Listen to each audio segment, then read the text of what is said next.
our ear has a complete different function that we're not near as aware of. We know we hear with our ears, but we're not nearly as aware that our sense of balance is located right nearby. And it's all in the inner ear. What I'm going to do is pick this up so you can see the three semicircular canals oriented on the X, Y, and Z axis if you've had your algebra. This is called the vestibule, and the semicircular canals together form the organ of balance. The vestibule contains a utricle and sac you'll not see in here.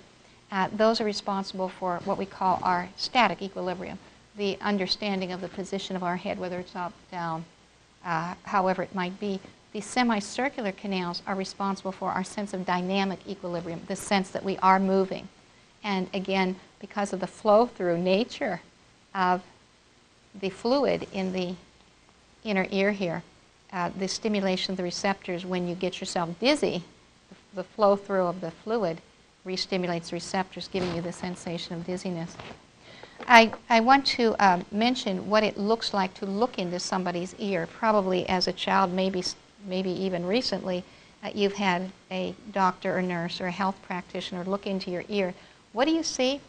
When it's normal, your tympanic membrane looks very much like this, although quite a bit smaller. It looks whitish and it cups inward, as you see here. If it is filled with fluid, the middle ear, which is abnormal because of an infection, a mucousy fluid that's a result of infection, it will bulge outward and it will cup in the opposite direction. The problem is that when it's infected, it will also turn red, and that is a sign of infection, the bulging out or the redness or both. But if you've ever noticed when you look into a little kid's ear, a lot of times they don't like it and they will cry. As their face turns red from the crying, so will the tympanic membrane, which makes it hard for the health practitioner always to make a good judgment as to whether there is an ear infection present or not.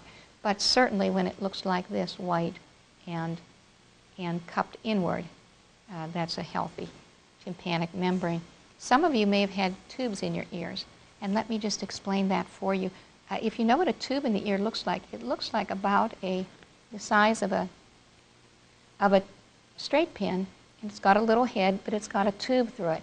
And in effect, it punctures a small hole in the tympanic membrane, and then it fits so it can't be lost in the ear, although it can come back out because it's got kind of a flat head that faces this way. What it does is enable fluid to drain out of the middle ear. Now, fluid is abnormal in the middle ear, but if it comes from infection and won't drain, we know reinfection will occur. Even if antibiotics are given, we're going to get reinfection if we have fluid trapped there. The hole that's punctured in the ear here functions exactly the way the second hole functions when you have a can of juice and you put a second hole in there. One is for the fluid to go out. The other hole is for the air to come in to replace the fluid so you don't pull a vacuum.